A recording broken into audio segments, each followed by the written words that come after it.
This is Scott Helfrey with the BSc Instructional Technology Center, and in this lesson I'm going to teach you how to create a discussion thread within your eCollege companion shell.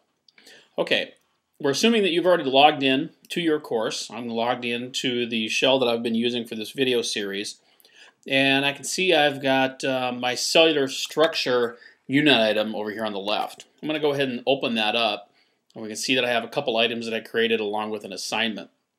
I'm going to go ahead and I'm going to put start a discussion thread underneath this unit. So to start out, I'll have to get into author mode by clicking the author tab, and then go over to unit content items and add items. I'm going to go ahead and I will type in the name field cellular discussion. Now, in this drop-down box underneath it where it says select type, I'm going to select threaded discussion. Go ahead and select that. Don't forget in the add to box to select where you want your discussion thread to go. I want mine to be under cellular structure, and then I'll click add items over here. Okay, I've now got a cellular discussion. So if I go ahead and click on cellular discussion, I'll see just an empty discussion area. So I'm going to go ahead and I'm going to actually add a topic. So I will click add topic, and I have a title field, and then the regular visual editor field that we've become accustomed to seeing.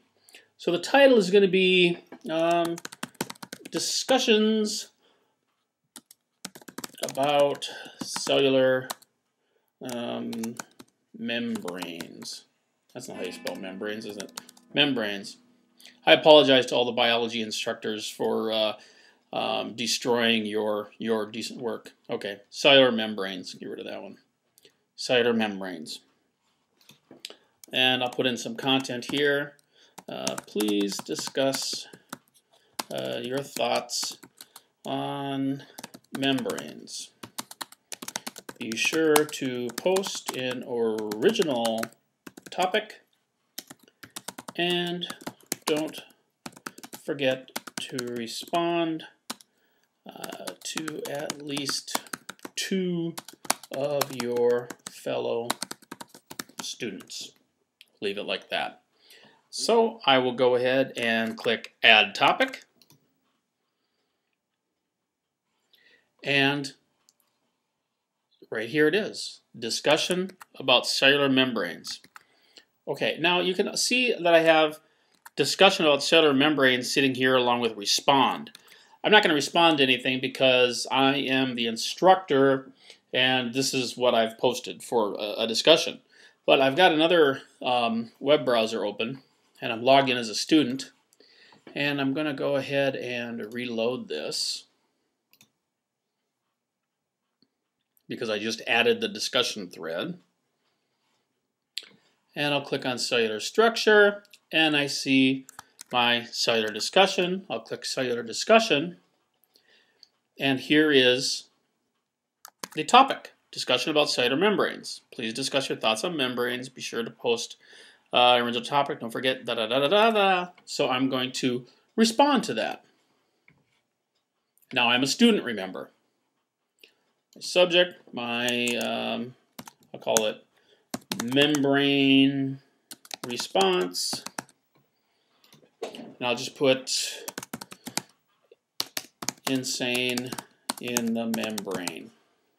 That's my response. I'm probably not going to get a whole heck of much of a grade for that. I can preview my response if I like, or post it.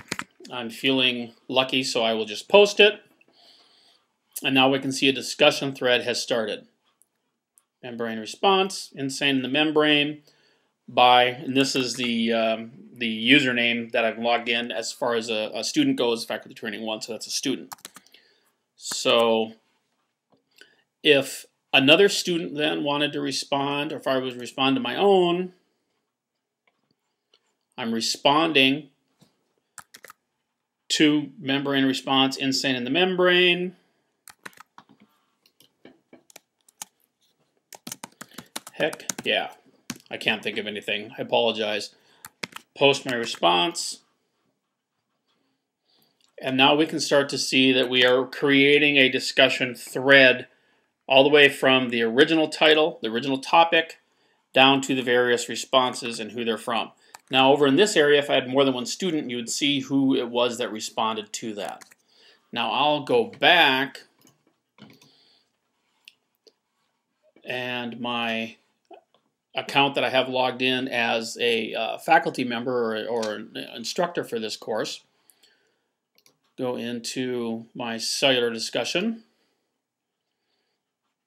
And here's what it looks like for somebody who's just coming into it. So I can twist this open and I can see the responses, and then I can respond again as well. Not quite what I meant. And post a response. So now you can see how it changes from the two students and then myself. Now, okay, one of the things I want to go over quickly is how your response will show up. I responded, I'm going to open all of these up so you can see these.